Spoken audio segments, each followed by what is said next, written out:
Hey guys, welcome to my videos. In this one we're going to be talking all about living and working in Japan. If you check out the description, I'm going to have what time each content is so you can find it easily. Let's get into it.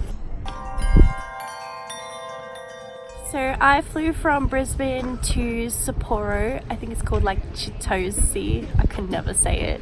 Chitose Airport. From there I caught a train from the actual airport. There's a train link and it took me to Otaru where I had to change over trains and then get to Niseko. The train, there is a few hours gaps in between, so try and jump on and check that timetable. If you're traveling to Niseko to work for the winter season, I am going to have a link in the very top about another video that I found, and it explained everything really amazing, and I don't want to redo it because I think that he nailed it. I watched this video before I left and while I was traveling. If you do have like your snowboard bag, your ski bag and your suitcase and a backpack, just be aware that at the train stations there are no escalators or lifts, so you have to staircase it, and oof, you want to be training to get those muscles up to carry your stuff on those stairs. When you first arrive in Niseko, just be sure that you have organized your transport to your accommodation. Myself and my partner Jean-Luc were all left at the train station and we sort of had to find our own way to our accommodation. And when you're coming to a new place that you've never been before and you have no idea where things are or how anything works, it can be very scary just to be left at a train station. I had my friends pick me up and Jean-Luc came to my accommodation because he knew where I was staying, but please make sure that you are checking that you have transport. It's a little bit hard to estimate your arrival time, but have that phone number ready to go, and also look into having international calls set up on your phone. Setting up your bank accounts and getting started for your job. Your employer should take you to like the post office or the town hall where you set up your residency card. So you get a card. It is the law that you must have that ID card on you at all times, and you will get your bank card set up, which can also have a few problems. So just a little tip with your bank card: if your PIN number doesn't work anymore, you may have to go and get the chip replaced at the post office. The bank card chip doesn't cost to replace it. You just take it in, they put it through the machine, they fix it for you, you put your PIN back on, and happy days. When it came to getting mail or something important to do with maybe your residency card or where you live, that can get a bit tricky. There was a couple of apps I used to translate. So there was like Google Translate, where you can take a photo and you just highlight the characters that you want to read and it will sort of translate to English. But yeah, it is a little bit stressful when you get these important letters and you can't read them, you have no idea what they mean, you don't know what it's for, and then you get to a point and you're like, oh, I need this, but I can't read it and I don't know which form it is. The paperwork does get a little bit tricky. When you first go to the post office and the town hall to get your residency card, you get a book and it's called like Guide to Living in Kuchan.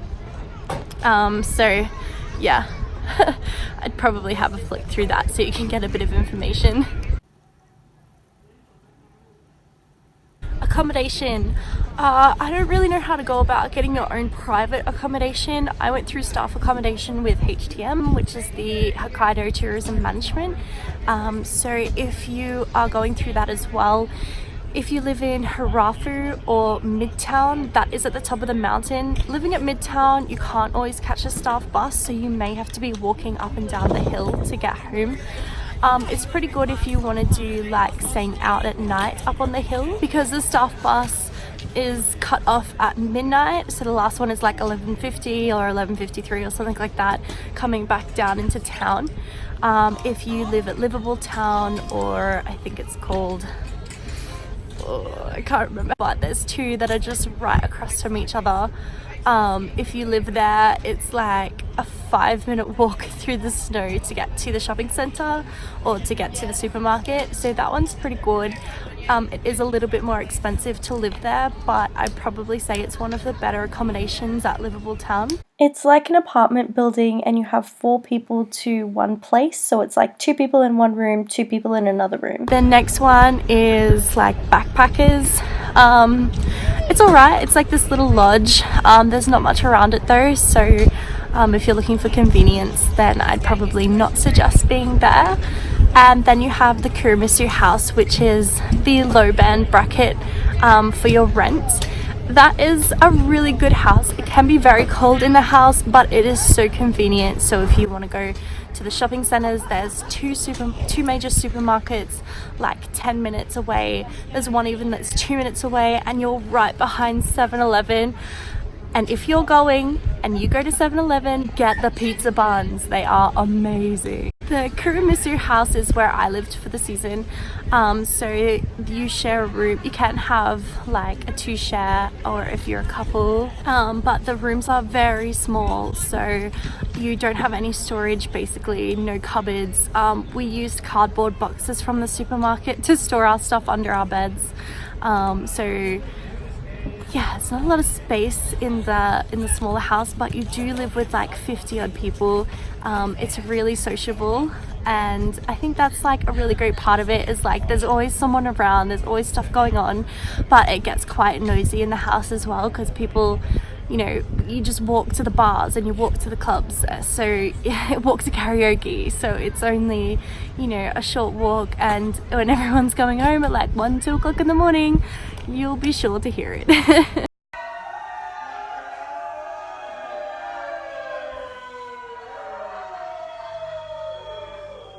Otherwise, like, it's not too bad. You just gel with everybody, you know, you say, guys, you gotta clean up.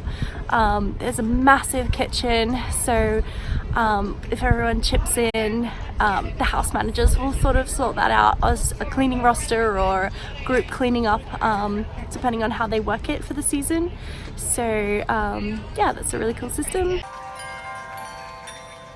There is a staff shuttle bus timetable. Basically in Japan, all the public transport is on point, so if you are a minute late, forget it, you're gonna miss that bus. So HTM will give you like a little ticket and it will have your bus pass on it, and they do checks, so if you don't have it you can get kicked off the bus.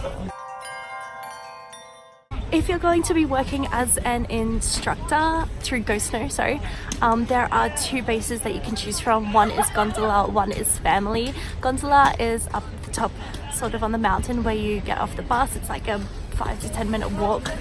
If you work in Family base, it's down the bottom of the hill. My partner and our friends said that it's their favorite place to work, but honestly, working for Go Snow, I've had a lot of good reviews, and I think both is really great. Gondola, you've also got like the ski school for the kids, so if that's something that interests you, then you'll probably up on Gondola, or you'll either be down at Family. If you're working for like NIS or some of the other companies, I don't know a lot about those ones because I was around Go Snow people all the time. You'll probably be down like at the base of the mountain, and I don't really know too much about their staff accommodation as well, but yeah, that's as much as I know. If you're going through HTM or Go Snow, that's more of my experience. Working as an instructor during the season can be pretty wild. I think we had minus 32 degrees one day up on the hill. It gets really windy, so I would recommend packing all the thermals, all the thick socks, and really rugging up. But however, there is a lot of really sunny, warm days as well where it's just beautiful, like when you're snowboarding or skiing down the mountain and you've got the Yote mountains in the background. It's just so worth it and so amazing. Yeah, I don't think anything in this world could describe how cool it is to be riding down the mountain and having that as your view. My job for the season in Japan was actually spa receptionist and housekeeper in a new hotel called Sky Niseko. Honestly, when you first think that you're going to be doing housekeeping, it's like, oh, housekeeping. But actually, it was one of my favorite jobs I have ever done. Especially in Japan, they're so chill about everything.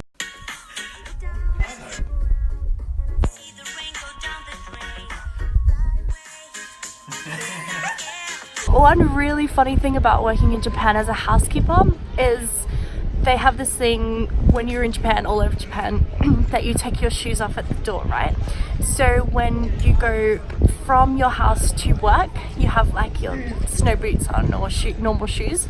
Then you also change into a different pair of shoes once you get to the hotel. And then you also have to take your shoes off when entering a hotel room, which means essentially you are cleaning the hotel rooms with no shoes, but you can wear socks. There's definitely pros and cons to that. Like, it's pretty cool, you just feel like you're at home sort of thing, just cleaning the house. But I did hurt myself pretty badly because I opened one of the doors onto my foot and my whole like little toe, I'm not going to go into detail, it got squished really badly. But guys, you get so much free stuff. Like, if people leave leftover food, if they leave leftover clothes and it's not like really big brands or expensive, then you get to keep that stuff. I was also working with locals from Japan. Some of them spoke a little bit of English, some of them were trying to learn English, and some spoke no English at all. And you get partnered up with Japanese people, so you have English speaking people and you have Japanese people as well, and it's pretty fun. Like, it's interesting trying to communicate.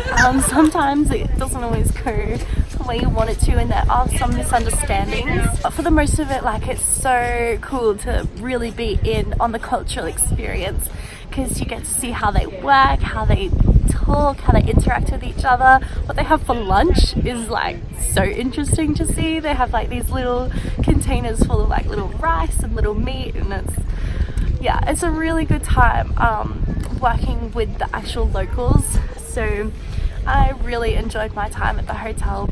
Working in the spa as a receptionist was fun as well. It does get a little bit tricky when you answer the phone. It is a Japanese speaking person.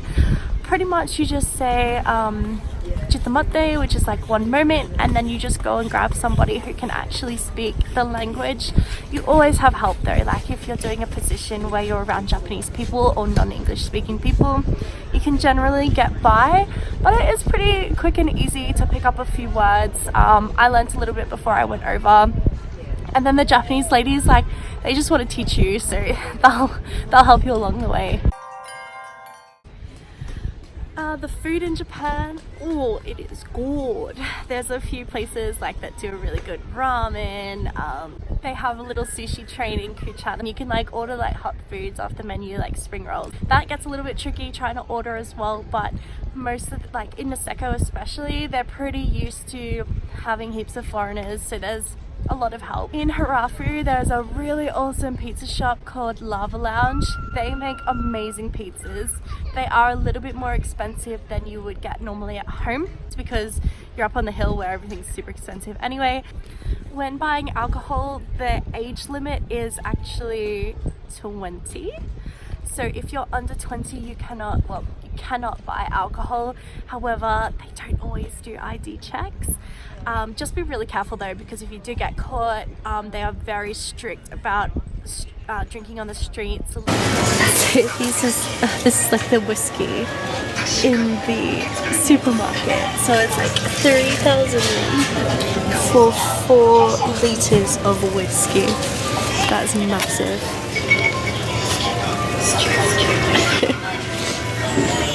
You can also buy drinks from like the 7-Eleven, and they have these strongs where it's like 9% alcohol, and boy do they get you good. If you want to RIP for the night, I suggest a couple of those will do you. Going shopping to the supermarket is a freaking good time. It's hilarious. You don't know what's what. You can't read anything. There's this weird ass music playing in the background that drives you a little crazy if you've been in there for a while.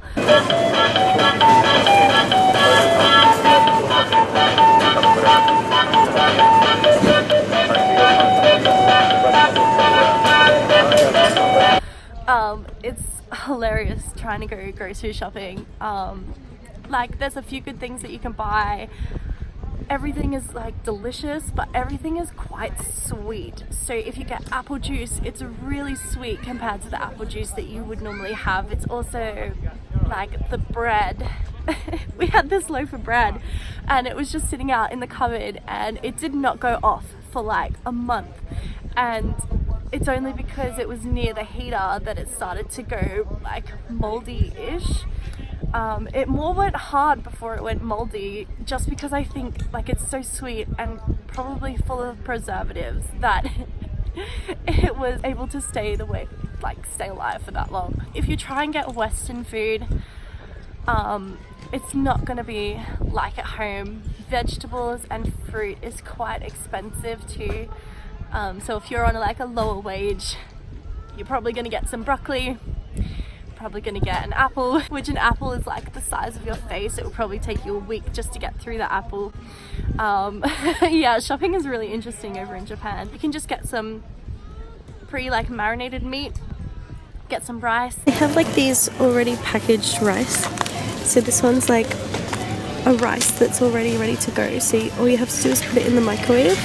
It makes it so much easier if you don't have time to wait for a rice cooker, or if you have meals on the go.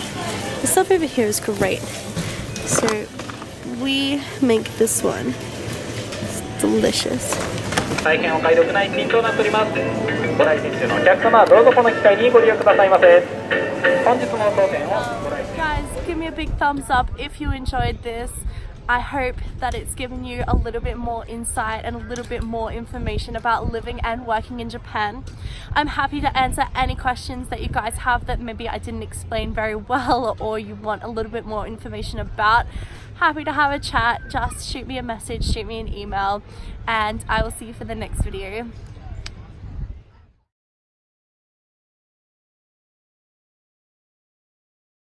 This Japanese version. Yeah.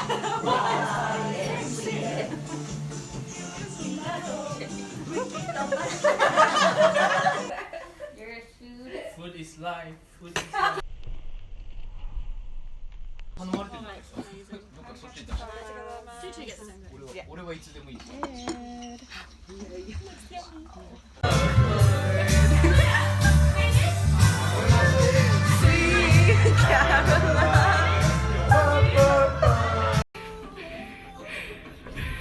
Wakey, wakey.